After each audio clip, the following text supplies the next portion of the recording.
welcome back to the 2U Mystery Tour. I'm Alex. I'm Niku. And today we are going to be talking about...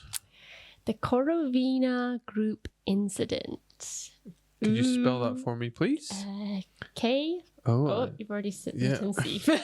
K... K-O-R-O-V-I-N-A.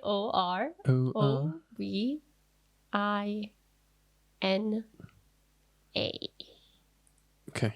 So, this is actually referred to sometimes as Dyatlov Pass 2. So, if you guys recall, our very first episode actually spoke about the Dyatlov Pass incident, and definitely recommend watching that before watching this one, just so you're up to speed with that one. But I do have a little recap of that episode just to go over before I start this story. Okay. So, Dyatlov Pass, it was in 1959. It was a group of 9 experienced hikers that went on a ski expedition in the Ural Mountains in Russia.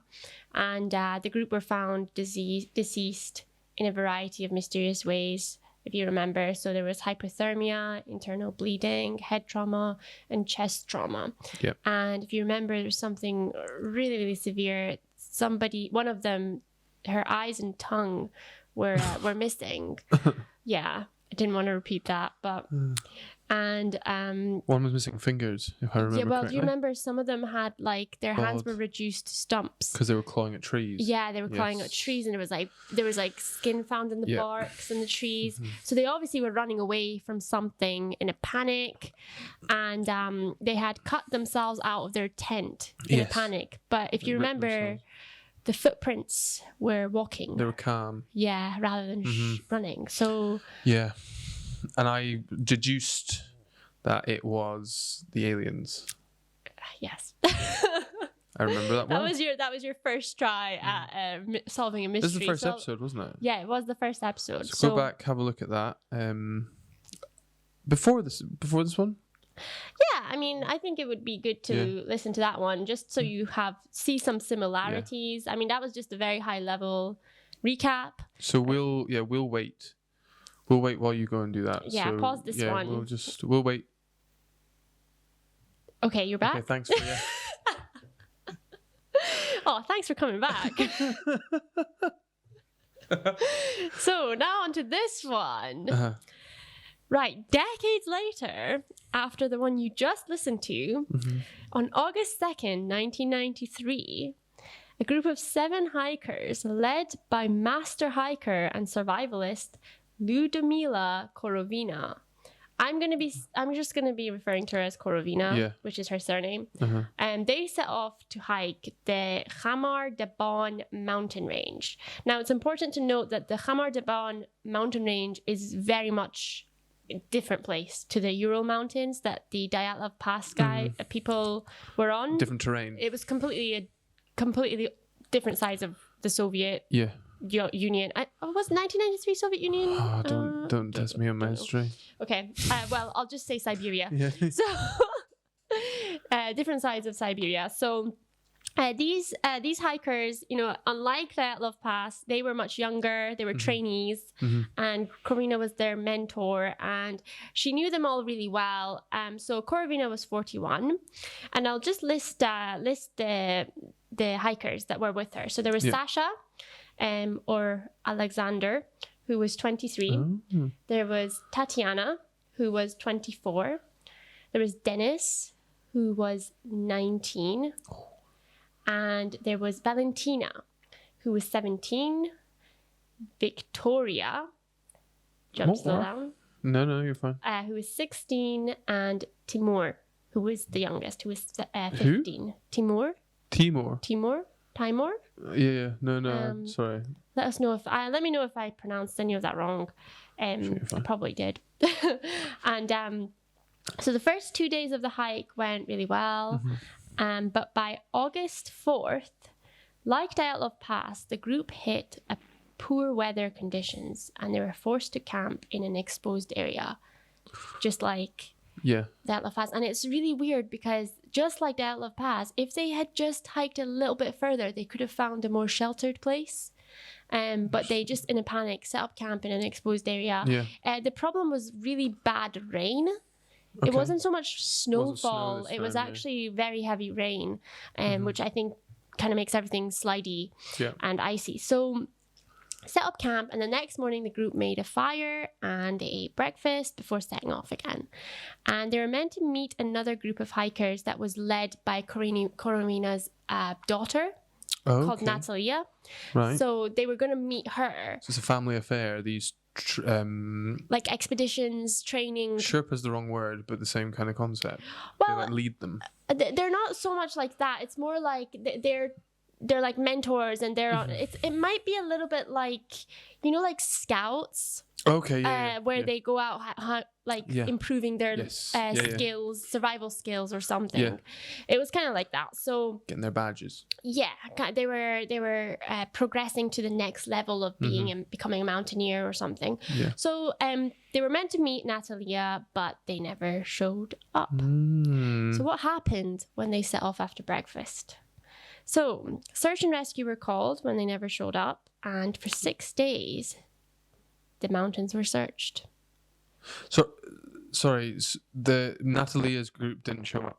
No, Natalia's group was waiting for them. Was waiting for them, but then Korovina's group didn't show up. Sorry. So Natalia basically informed authorities because she was like, we're meant to meet. At this point. Okay. Search and rescue went out to the mountains and they found 6 of the 7 hikers' bodies, but 1 was still missing.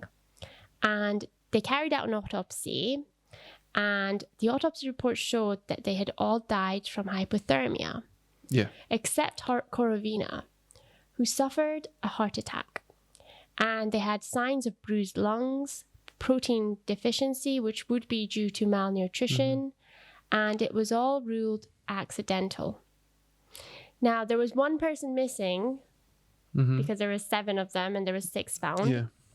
But later on, a group of kayakers that were paddling down a river at the base of the Khamar Mountains spotted a girl covered in dried blood just staring at them. And it turns out that she was the missing member of the group, 17-year-old Valentina. And she couldn't actually tell them anything at the time because she was so horrified. But they took her straight away to the police and she made her statement. Now, she just made 1 statement and she never spoke about what happened again. And to this day, she refuses to speak about it. So basically 1 statement and that's it. Like when you say statement, do you mean like a full statement, or like she said a sentence and then that was it? Well, I'll tell you what she said. Oh, okay, sorry. But it is basically like a full statement. Yeah. And then she just refused to speak about it ever again and just silent for years. Yeah. And, you know, I'm sure people would want to interview her. And she's just so scarred from this that she just couldn't say it again. Yeah. So this is Valentina's story. So she said that on August 10th, so she said that the group set out after eating the breakfast, but after a few minutes of setting out, Sasha, who was at the back of the group, started screaming. When everyone turned around, they saw that he was bleeding from his eyes and ears, and he was frothing at the mouth. What? Oh, gosh. He fell to the ground and started to convulse, and then he kind of had like a fit, and then he just went still straight away. Korovina obviously panicked and went to his aid and was trying to get him back into consciousness and told the rest of the group to continue ahead.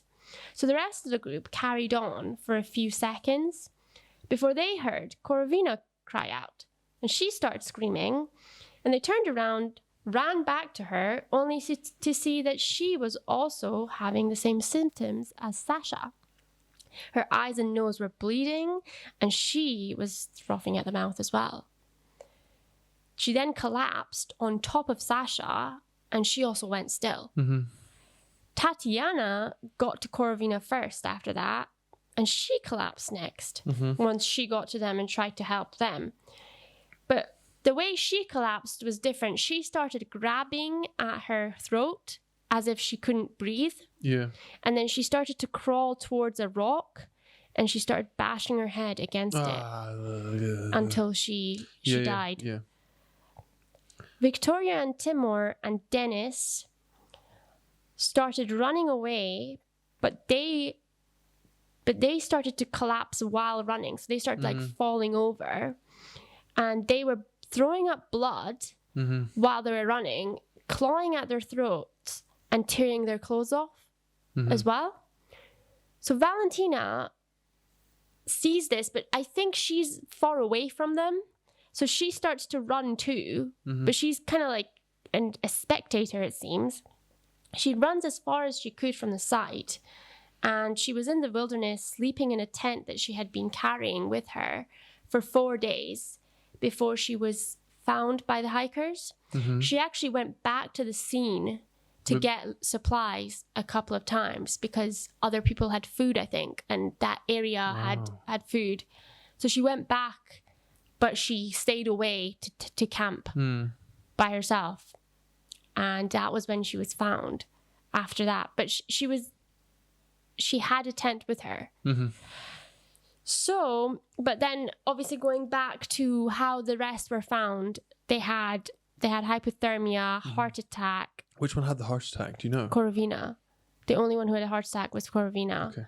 And the rest were it was bruised hypothermia, lungs. Bruised lungs, and protein deficiency. And it was ruled as an accident. But the difference here is that I think the injuries are similar to Dyatlov Pass. Not as brutal. Yeah. But there is a survivor this time, whereas there wasn't in Dyatlov Pass. And that's that. She never spoke about it again, so we don't actually know a whole lot. That must be traumatizing. Just seeing everyone freaking out and you just being like, well, this is going to happen to me. But do you believe it? That's what I was like, and how come? So it doesn't make sense to me that it happened to six people and nothing happened to her.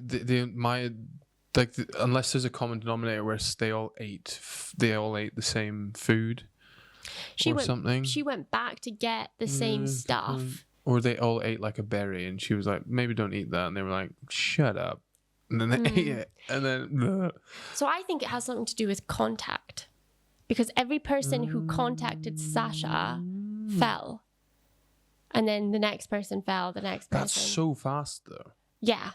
That's rapid. Like that's... She might have been saying it. Yeah, it is fast, isn't it? That's like nerve agent type stuff. Well... Oh, is that what it is? Well, that's one of the theories. Well, I was going to... I don't know if I should tell you theories first. No, I want to... So I've got, obviously... In fact, let me digest, and then we'll come back and then relay. Okay, so... I think there's some sort of... Because the bruised lungs kind of makes sense that something like is attacking them from the inside. And burning them from the inside. So they could have ingested something, whether that be a poison or an issue, like they've ingested a bad food or something. It does make sense that if Valentina's not touched them and they've had contact, there could be an issue there. Because, again, if you're... What I don't understand is Victoria, Timur, and Dennis, they don't seem like they helped anyone. They just start running. And then they just start collapsing. But that's what I mean running. if it's an ingestion from like food or something. So it's that, or we go back and we say that the aliens that had attacked the people at the Dyatlov Pass came for round 2 on a different mountain. Now, Alex, this time you actually need to try and solve it. No, but if you think about it, they could. So they could have infected the first Sasha because she's by herself. They've just done something to her quickly. Sasha's a boy. Sorry, his name's Alexander. Like that's what's let's call him Alex. So with Alex, they got him, and then he's seen something, and then he like passes it on. But I mean, that's just a silly theory. But I think. One thing I don't understand is why Valentina's covered in blood. Yeah. Why is he... Or was she, when she went back to the scene, did she get blood on her? Why would she go back to the scene and like what's she doing? She went to that scene to get supplies. Yeah, not to rob her. Pick up the blood, and then she's made contact. Then she's made contact. Yeah, she has made contact then. Yeah. But like, I don't know how true the blood thing is. She survived for 4 days. Yeah, because there are sources that say she didn't have blood. There are sources that say she did. Okay, so 50-50. I'm not actually quite sure if she did have blood on her, but I feel like because she was around people who were bleeding from their eyes and everything, maybe she got blood on her.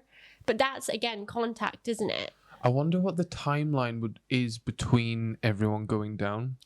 So like between Alex going, or Sasha going down first, and then the last person collapsing. She's never been able to give like a timeline as such. She's just made this one statement when she was 17 and then refused to speak about it again. Yeah. And I think she was very panicked when she spoke it. It's in the Khamar Dabon mountain range, which is in the center of Siberia. Okay. It's not Europe side. I wonder if there is a plant or something hang on, let me Google it. Okay. Might be good to get it on a map, see how far they are from like the other mountain range that the Dyatlov Pass. The Ural Mountains. Oh, good shout. While we're doing this, please feel free to like the video, subscribe to the channel. Yeah, follow us on Instagram. Yeah. What is the Instagram? At 2u_pod. Correct. Yes. I've started to post some stuff. Yes, you have. We're going to be more active on Instagram. You're going to be more active on Instagram. Siberia,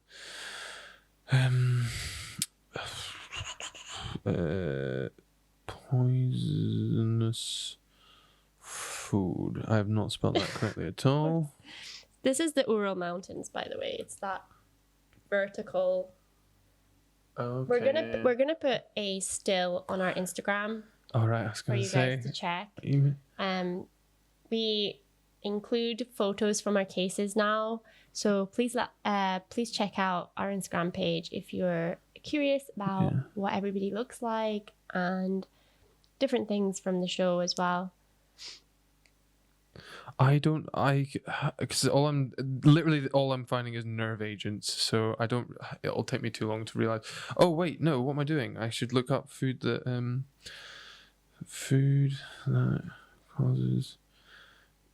causes your eyes to bleed.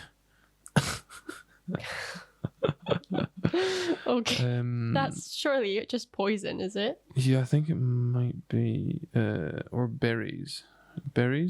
So at the moment I'm finding nothing. So what that's telling me is that it's either a chemical compound that someone's ingested somehow. That can cause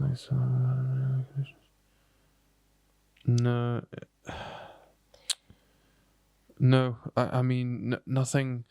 It sounds very what's the word? Well, what is the word? It sounds very assassin-y. Yeah. Because if people are going down that fast, it sounds very much like an assassin. But I mean, why you do that to hikers? I don't know if we know the background of any of them. These are just like they're young teenagers. Young kids, like why would they?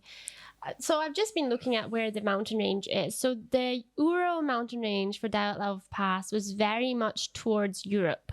It is just off. It's actually over here where Moscow is, like above there.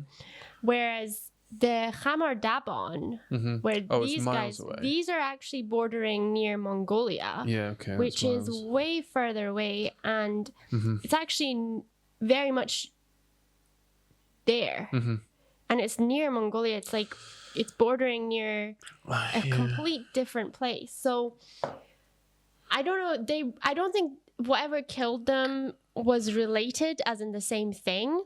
Well, no, because one was aliens and this one sounds more chemical. But maybe you're saying it was aliens, the other one, because there was no survival to tell the tale. I think with all the... So, well, just on the So my thought is whatever whatever it was that they ingested, you've got the bleeding ears, bleeding eyes. That's all pressure based. That's something to do with pressure. That's either pressure or some sort of ultrasonic sound has hit them to burst their like eardrums and burst their blood vessels. Right. So to me, that says there's something that's caused heaps of pressure in their head, but it's also the bruised lungs is the restriction of breathing. So it could be swelling of blood vessels. So you like their internal organs could have been swelling, which again, them trying to rip their clothes off is then if you feel claustrophobic or constricted because you can't breathe, the first thing you do if you're wearing a shirt is you unbutton your shirt because it makes you feel like freer. Yeah. So I think But could that be hypothermia? What as in delirium? Well, taking off your clothes, I think hypothermia makes you feel really hot first. Yeah, it could, but it also doesn't make your nose and eyes bleed. Yeah, I suppose. Yeah. So I think it's some sort of poison but in terms of how rapid it sounds like chemically engineered. So I would say that it's an assassination of some sort. But why she's not got it, I don't know. If she was like slightly quieter, slightly introverted, she didn't really speak to the others. I don't know if she didn't, she kept herself to herself, so she wasn't in contact with it. But you could be right, because if you're saying that they each went down like as they came in contact with the other person, and then it's how fast that because it sounds like some sort of like nerve agent or gas attack or something like that. But the reason that she's okay, maybe, who knows, maybe one of these people was like the daughter or son of some sort of person. Important person. Yeah. I don't know, but it's interesting. I wonder if anybody was suspicious of Valentina herself at the time. Yeah. I feel like but like I feel like in all true crime stuff I listen to, if there is a survivor, they're always looked at as if they are, a culprit. And but I feel like when they found the bodies, it was very obvious that there was no wounds, like as in to kill someone. So it was ruled accidental, and I just wonder why she won't speak about it again. What is it? Is she hiding something? Is she? Or it's just so traumatizing. It's the trauma. It's one of those things where your brain just locks it away and just throws away the key, and you just never you don't want to unlock that memory again because it's so horrific. Can you imagine seeing? But I wonder if she did see that. Like, could you not tell from the autopsy? Actually? Well, I suppose, and then I never saw anybody mention that there was no blood on these people, Yeah. Because, I mean, you would think that they'd have been able to corroborate that there was, that they were bleeding out their eyes. And so my assumption is they've burst their eardrums. Their eardrums have burst. Yeah. And their sinuses have burst. That's why, because if their sinuses burst, then that's why they're bleeding out their eyes and their nose, and then their eardrums of their ears. So I think, but again, so that goes back to it's either pressure build-up or an ultrasonic noise, which I doubt has happened. That was one of the theories for Dyatlov Pass, where ultrasonic noise, where there is kind of like the perfect storm, no pun, but basically where the wind is at a certain momentum, certain velocity, in a certain kind of enclosed area almost, that it creates an ultrasonic sound that does drive people crazy. But it's only possible if there are certain conditions that come together at the exact same time. There's too many. I was going to say there's too many additional parts on the Dyatlov Pass. Like, what about the light in the sky and stuff like that? Well, none of that. And the trees. Yeah, all that as well. Yeah, so there's a lot more information there than this one. I mean, this case doesn't even have a Wikipedia page, so... Unknown. But, there's so many unknowns, but I actually wondered if it was the air quality, like being at an altitude. Does that cause pressure to the point where... But like maybe Valentina had bigger lungs.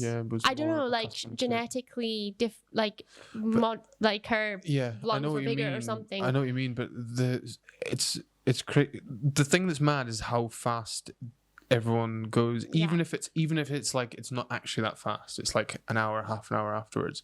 That's still fast. Yeah. And if you're thinking about everyone's a different age, really, they're probably all different shapes and sizes. So if you're talking about altitude and stuff like that, you're probably gonna get affected at different levels depending on all of those variables. Yeah. Whereas if things are going fairly quickly in succession, then I would say it's some sort of man-made chemical that's been ingested. Yeah, I think that's a good theory, to be honest. One of the do you want me to tell you the number one theory? Basically, it is a nerve agent that many people consider has caused this, because the symptoms are very much consistent, especially frothing at the mouth. And that's yeah. The autopsy results match the symptoms that would be caused by a nerve agent. Nerve agents cause respiratory distress, which is shown by bruised lungs, and they also cause cardiac arrest, which is what Korovina suffered with. Now, this happened in 1993. Guess what was created in 1993? Me. That was good. That was a good one. Sorry, carry on. Another guess? The nuclear bomb. No, maybe. Another thing that was created in 1993 is Novichok. Oh, yeah. Which is a nerve agent. Yeah. And it was reportedly tested in mountainous areas. Oh.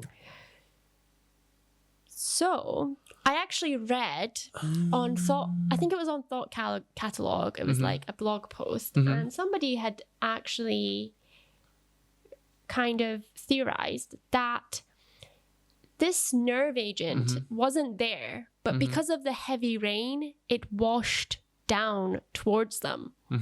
And Sasha just ended up in a pool of it.